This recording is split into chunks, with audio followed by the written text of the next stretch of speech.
Bonjour à chacun et à chacune en cette journée, que le Seigneur vous bénisse, qu'il puisse vous rappeler combien vous êtes précieux à ses yeux. Pour nous le rappeler, je vous invite à lire ensemble un texte dans Acte 4, verset 37.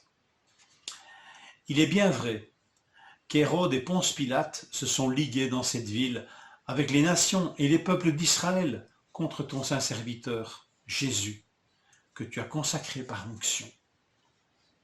Les apôtres sont confrontés à l'opposition. On leur interdit de parler au nom de Jésus. Ils réunissent l'Église et prient. Et ils ne minimisent pas l'opposition. Et elle est sévère. Et les forces en présence sont disproportionnées.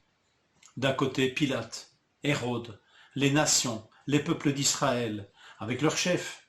Et de l'autre, étonnamment, ils disent le saint serviteur Jésus. Ils ne se comptent pas, ils ne se mettent pas dans la balance, ils ne montent pas sur le ring, ils ne montent pas sur le terrain, et non pas par lâcheté, vous allez voir. Nous sommes dans une situation particulière, nous connaissons l'issue de cette confrontation, n'est-ce pas? Nous sommes un petit peu dans la situation des supporters de foot qui regardons un match en différé, nous connaissons le résultat. Et j'espère que nous allons bondir de joie et exulter de joie dans cette victoire qui nous est rappelée. Vous savez que l'opposition qui était face aux apôtres était redoutable, je viens de vous le dire. Savez-vous que Pilate, comme Hérode, ont terminé leur carrière quelques années à peine après avoir condamné Jésus? Ils ont terminé tous les deux leur carrière par l'exil, par la destitution de leur church. Pilate fut exilé à Vienne, en France, célèbre pour son bouchon l'été venu, et le Hérode, Antipas, fut lui aussi exilé, en Gaule aussi, et lui du côté de Lyon. Et tous deux terminèrent leur carrière dans l'exil et la disgrâce, eux qui étaient tout-puissants quand ils condamnèrent Jésus. Que dire des chefs juifs qui se liguèrent aussi contre Jésus et qui disparurent dans la tourmente de la destruction du temple de Jérusalem. Victoire étonnante, n'est-ce pas? Et la parole de Dieu ne nous dit pas d'être orgueilleux d'une telle défaite. Simplement, les hommes ne pèsent pas lourd devant Dieu et devant son saint serviteur. Arrêtons-nous sur ce saint serviteur. Un serviteur face à des puissants, face au roi du monde, ça ne semble pas peser lourd. Luc ici choisit d'utiliser un terme particulier quand il parle du serviteur, que Jésus en tant que serviteur. Le terme utilisé ici désigne tout autant un enfant, un descendant, donc un fils ou une fille, donc un descendant aussi bien qu'un serviteur. Et il peut se décliner, il y a des diminutifs affectueux même, qui sont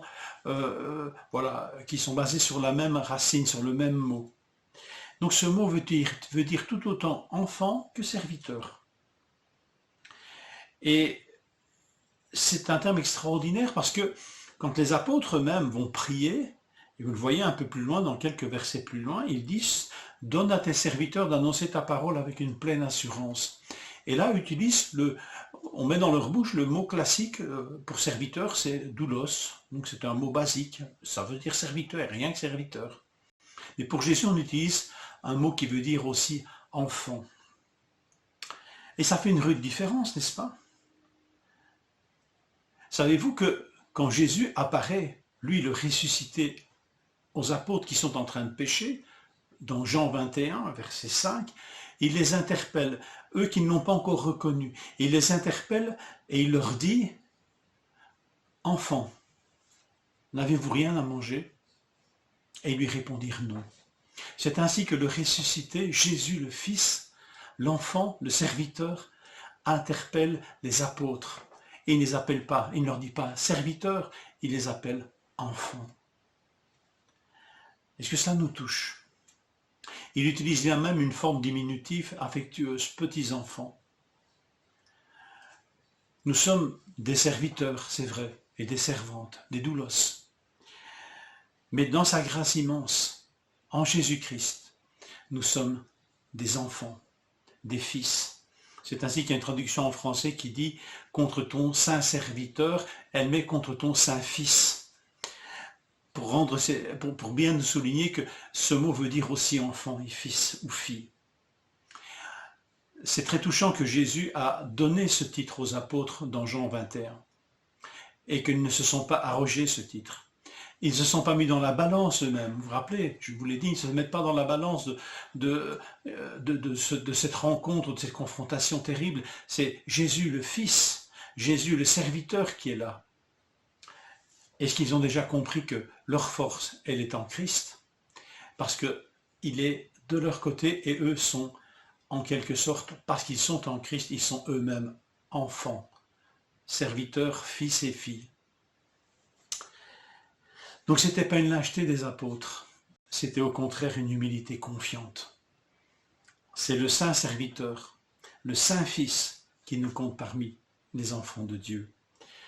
Écoutez bien ce qu'il est dit ici dans l'Épître aux Hébreux à propos de Jésus du Fils, il est dit ceci, il dit encore « Me voici » avec les enfants que Dieu m'a donnés. Hébreux 2,13. « Me voici, dit le Fils, avec les enfants que Dieu m'a donnés. » Et c'est le même terme ici utilisé qui veut aussi dire enfant et serviteur.